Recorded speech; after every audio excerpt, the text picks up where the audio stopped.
रात के 12 बजे असेंबली के सेक्रेटेरिएट को खुलवाया और एक एमएलए को डिस्क्वालीफाई करने का नोटिस इशू करवा दिया।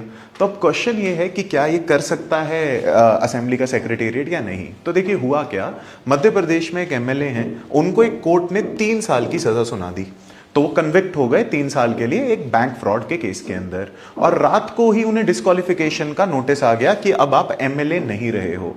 तो ये क्या हो सकता है या नहीं, इसके लिए आपको लिली थॉमस केस पढ़ना पड़ेगा, जो यूपीएससी के लिए भी बड़ा इंपॉर्टेंट है, 2-3 बार पूछा भी है प्री और मेंस में।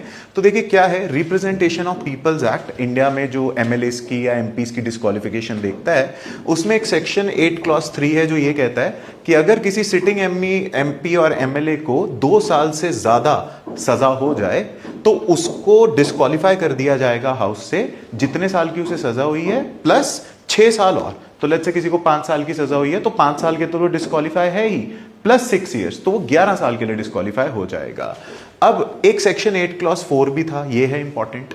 ये कहता था कि चलो अगर सजा हो भी गई 2 साल से ऊपर तो 3 महीने तक उसे डिस्क्वालीफाई नहीं करेंगे हम, तब तक उसके पास ऑप्शन है कि वो अपील करे और अपनी कन्विक्शन पे स्टे ले आए।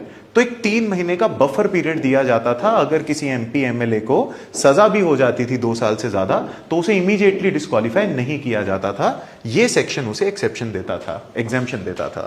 तो लिली थॉमस केस एक लैंडमार्क केस है, 2013 में हुआ, 2 जज बेंच था। इन्होंने सेक्शन 8 क्लॉज 4 को अनकॉन्स्टिट्यूशनल एंड वॉइड डिक्लेयर कर दिया। तो अब ये वैलिड नहीं है।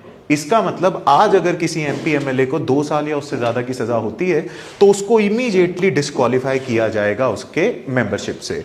तो जो ये हुआ है, चाहे रात के 12 बजे हुआ है या नहीं, क्योंकि इन्हें 3 साल की सजा हुई थी तो इन्हें इमीडिएटली डिस्क्वालीफाई कर सकते हैं कॉन्स्टिट्यूशनली स्पीकिंग। और पहले एमपी जो बने थे लिली थॉमस के बाद इमीडिएटली डिस्क्वालीफाई होने के लिए, वो थे लालू यादव। इन्हें 5 साल की सजा हुई थी तो 5 years plus 6 years additional disqualified, ये 11 साल के लिए डिस्क्वालीफाई हो गए थे।